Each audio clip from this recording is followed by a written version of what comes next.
We are a free service for students. Anyone who's enrolled is able to use our services, and we're here to help students resolve any personal, emotional, or mental health problems that may be interfering with their academic concerns. We're located in the College Park office building, which is on kind of the north part of campus across from the tennis courts. And we offer all kinds of mental health services for students.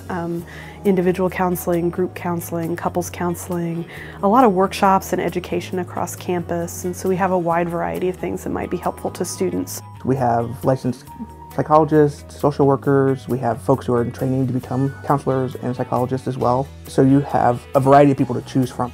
Students get started generally through our walk-in services, which are every afternoon, 1:30 to 4. When a student comes in, they can expect to be greeted by our front desk staff. The front desk staff will ask them for their BGSU ID, because we want to make sure that you're actually a BGSU student. Then they can expect to sit down with a staff member, a clinician, and talk about sort of what's going on, what's been happening, fill us in on sort of why they came in for services.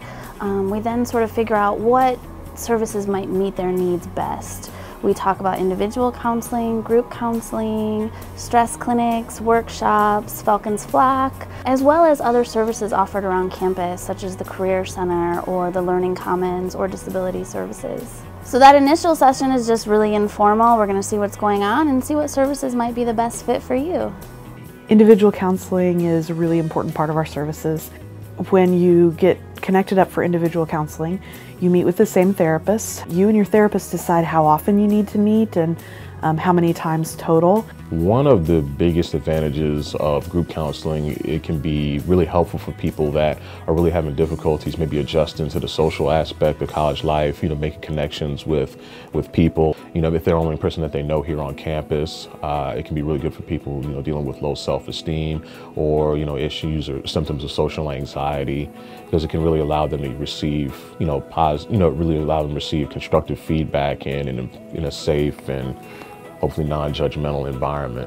In terms of our drug and alcohol counseling, we see students who self-refer themselves, which means they come in on their own. We also see students who have been mandated or sanctioned from the Office of the Dean of Students here on campus or through the local community court system. So if you come to talk to me, especially about alcohol and your other drug use, you'll call to make an appointment with the front desk staff. They'll schedule an appointment with me for your first appointment, which is the initial session, which I typically call an assessment. We'll talk about your drug and alcohol use pattern. We'll also talk about what you would like to do with that pattern. Do you want to change it? Do you want to reduce your use? Or are you looking to discuss or talk about other things in your life? From that point on, we'll go ahead and schedule a second session. And in that second session, we'll talk about your assessment results and what you would like to do in the future in terms of your treatment and interventions.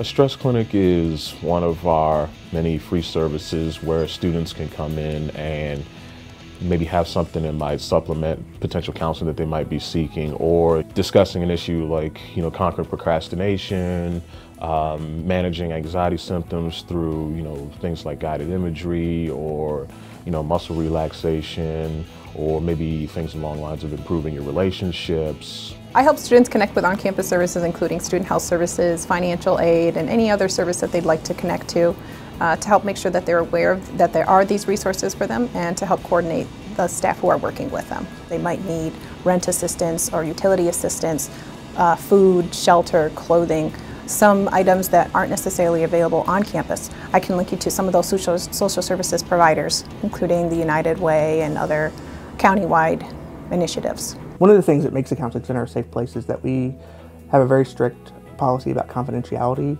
that's primarily governed by our state laws that prevent us from talking about what students share with us with anyone without their written permission. There are a few exceptions to those, but those generally have to do with the safety of the person that we're meeting with or someone else in their life.